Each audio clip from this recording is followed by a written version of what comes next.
Keanehan Part 2 dan temuan baru kematian misterius Brigadir Joshua Huta Barat. Awalnya polisi mengatakan dekoder CCTV dinyatakan rusak. Ternyata CCTV sudah ditemukan dan sedang diperiksa oleh penyidik. Keterangan baru pun muncul bahwa yang rusak itu adalah CCTV di rumah Irjen Freddy Sambo di Duren 3 yang merupakan TKP. CCTV itu dinyatakan rusak sejak 2 minggu sebelum tanggal 8 Juli 2022. Sementara dekoder yang ditemukan penyidik adalah yang berada di luar rumah Irjen Sambo, yaitu dekoder CCTV yang berada di sepanjang jalan rumah tersebut dan perjalanan rombongan dari Magelang hingga Jakarta. Pertanyaannya, siapa yang sengaja menyembunyikan dekoder tersebut sehingga kemudian baru ditemukan? Bukankah itu adalah tindak pidana, yaitu menghilangkan atau merusak barang bukti sebagaimana disebutkan dalam pasal 233 KUH Pidana? Komnas HAM berkata bahwa pemeriksaan 20 video dari dekoder CCTV menemukan bahwa Irjen Sambo ada di TKP beberapa jam sebelum Brigadir J ditemukan tewas pada pukul 17.00 WIB. Mengapa video tersebut tidak dipublis biar tidak ada spekulasi yang liar? Pertanyaan lagi, apakah Irjen Sambo masih ada di TKP saat pembunuhan terjadi? Kalau tidak ada di TKP karena harus pergi tes PCR di luar rumah, itu dilakukan pada pukul berapa dan di mana tempat PCR-nya? Komnas HAM berkomitmen akan menginvestigasi kasus ini secara transparan.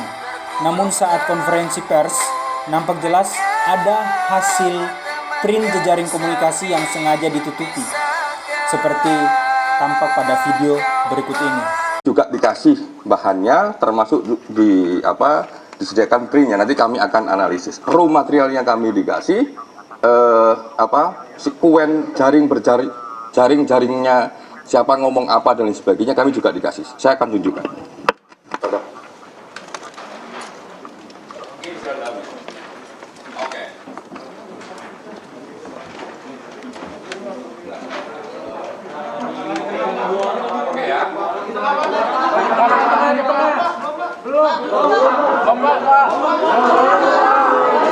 Dipegang berdua, Pak. Berdua.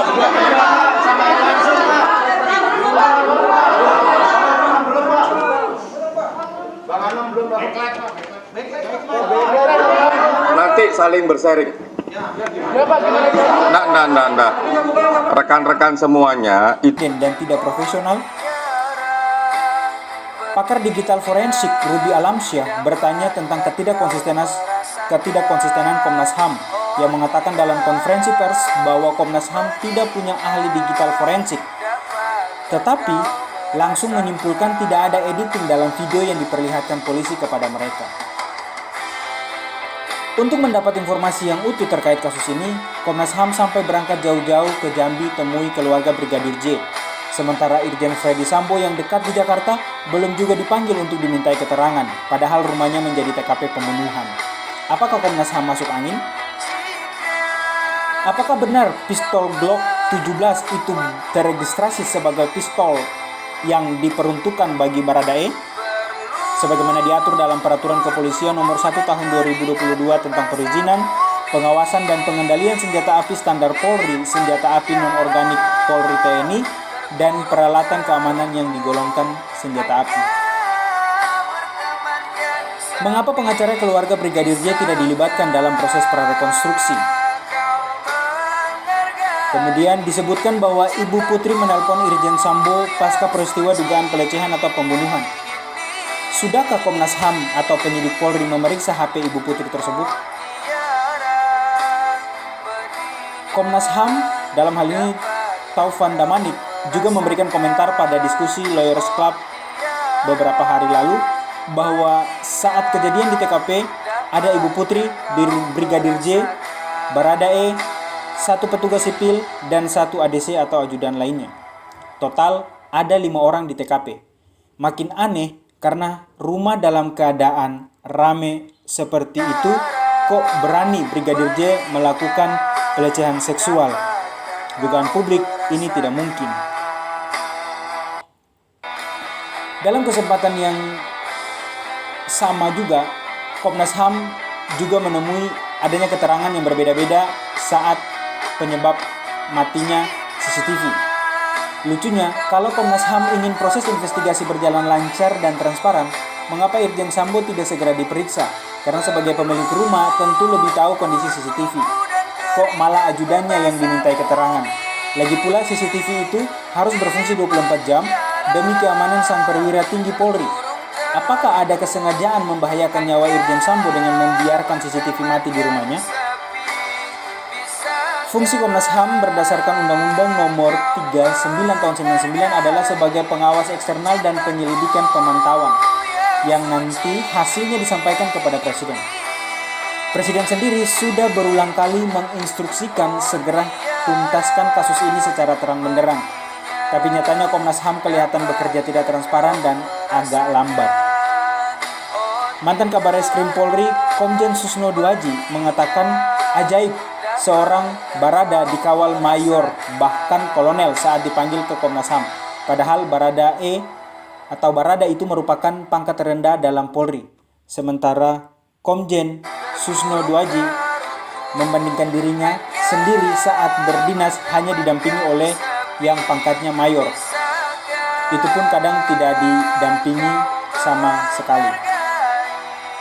Kata Komarudin Simanjuntak, pengacara keluarga Brigadir Joshua, berdasarkan barang bukti rekaman elektronik bahwa pengancaman pembunuhan terhadap Brigadir Joshua sempat terjadi sejak bulan Juni 2022, bahkan sampai pada tanggal 7 Juli 2022 dan 8 Juli pembunuhan dilakukan.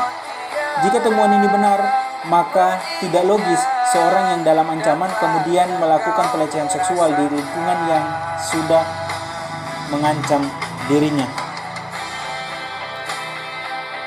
Keanehan berikut, mengapa belum ada tersangka padahal sudah ada yang mengaku menembak Brigadir Joshua? Persoalan apakah menembak itu untuk membela diri? Biarkan nanti dibuktikan di pengadilan. Tidak bermaksud mendahului hasil forensik tim RSCM, namun hasil temuan dokter perwakilan keluarga Brigadir Joshua saat otopsi kedua diduga telah ditemukan berbagai keanehan, yaitu otak tidak berada di kepala jenazah Brigadir Joshua, melainkan berada di perut. Kaki kanannya bengkok, lalu ditembak dari belakang kepala tembus ke hidung. Ada juga luka tembakan dari leher tembus bibir. Lengan kanan terdapat lubang tembak yang menembus. Di bahu terdapat luka terbuka yang diduga bukan karena peluru. Tangan atau lengan kiri patah. Jari kelingking dan jari manis patah. Lutut kaki kiri luka memar. Kaki kiri bawah terdapat lubang. Pertanyaan terakhir, apakah Brigadir J meninggal karena baku tembak atau karena disiksa dan ditembak? Video ini hanya menjabarkan keanehan dan kejanggalan tersebut tanpa menyalahkan atau menuduh pihak manapun, karena kasus ini sudah masuk dalam ranah penyidik kepolisian. Semoga melalui video ini kita dapat mengasah nalar sehat kita sebagai makhluk yang berpikir kritis, terutama dalam mengantisipasi potensi suatu perbuatan pidana yang sewaktu-waktu dapat menimpa siapapun, dimanapun, dan kapanpun. Semoga polisi bisa mengungkap kasus ini secara tuntas, profesional, dan tidak berubah-ubah keterangannya, supaya publik tidak bingung dan takut. Salam Presi.